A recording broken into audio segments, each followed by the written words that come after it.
Bacaan liturgi Sabtu 5 April 2025, Hari Biasa Pekan Prapaskah keempat. Perayaan fakultatif Santo Vincentius Ferrer, Imam. Bacaan dari kitab Yeremia. Nabi berkata, Tuhan memberitahukan ancaman-ancaman yang dirancang orang terhadapku, maka aku mengetahuinya. Pada waktu itu, Engkau, ya Tuhan, memperlihatkan ancaman mereka kepadaku. Dulunya aku seperti anak domba jinak yang dibawa untuk disembelih. Aku tidak tahu bahwa mereka mengadakan persepakatan jahat terhadap aku dengan berkata, marilah kita binasakan pohon ini dengan buah-buahnya. Marilah kita melenyapkannya dari negeri orang-orang yang hidup, sehingga namanya tidak diingat orang lagi. Tetapi Tuhan semesta alam yang menghakimi dengan adil, yang menguji batin dan hati, biarlah aku melihat pembalasanmu terhadap mereka, sebab kepadamulah kuserahkan perkaraku. Demikianlah sabda Tuhan. Syukur kepada Allah. Ya Tuhan Allahku, padamu aku berlindung. Ya Tuhan Allahku, padamu aku berlindung. Ya Tuhan Allahku, padamu aku berlindung. Selamatkanlah aku dari semua orang yang mengejar aku, dan lepaskanlah aku, supaya jangan mereka seperti singa menerkam aku dan menyeret aku dengan tidak ada yang melepaskan. Ya Tuhan Allahku, padamu aku berlindung. Hakimilah aku, Tuhan, apakah aku benar dan apakah aku tulus ikhlas. Biarlah berakhir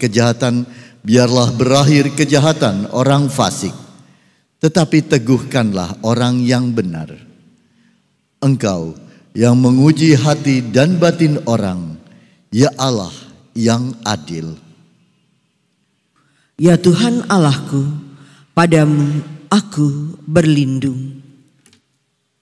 Perisaiku adalah Allah yang menyelamatkan orang-orang yang tulus hati. Allah adalah hakim yang adil dan Allah yang murka setiap saat. Ya Tuhan Allahku, padamu aku berlindung. Terpujilah Kristus Tuhan, Raja mulia dan kekal. Orang yang mendengarkan firman Tuhan dan menyimpannya dalam hati yang baik akan menghasilkan buah dalam ketekunan. Terpujilah Kristus Tuhan, Raja mulia dan kekal. Inilah Injil suci menurut Yohanes. Dimuliakanlah Tuhan. Sekali peristiwa, Yesus mengajar di Yerusalem. Beberapa di antara orang banyak yang mendengarkan perkataan Yesus berkata, Dia ini benar-benar nabi yang akan datang. Yang lain berkata, Ia ini Mesias. Tetapi yang lain lagi berkata, Bukan, Mesias tidak datang dari Galilea. Karena kitab suci mengatakan bahwa Mesias berasal dari keturunan Daud dan dari kampung Bethlehem, tempat Daud dahulu tinggal. Maka timbullah pertentangan di antara orang banyak karena Yesus. Beberapa orang di antara mereka mau menangkap dia, tetapi tidak ada seorang pun yang berani menyentuhnya.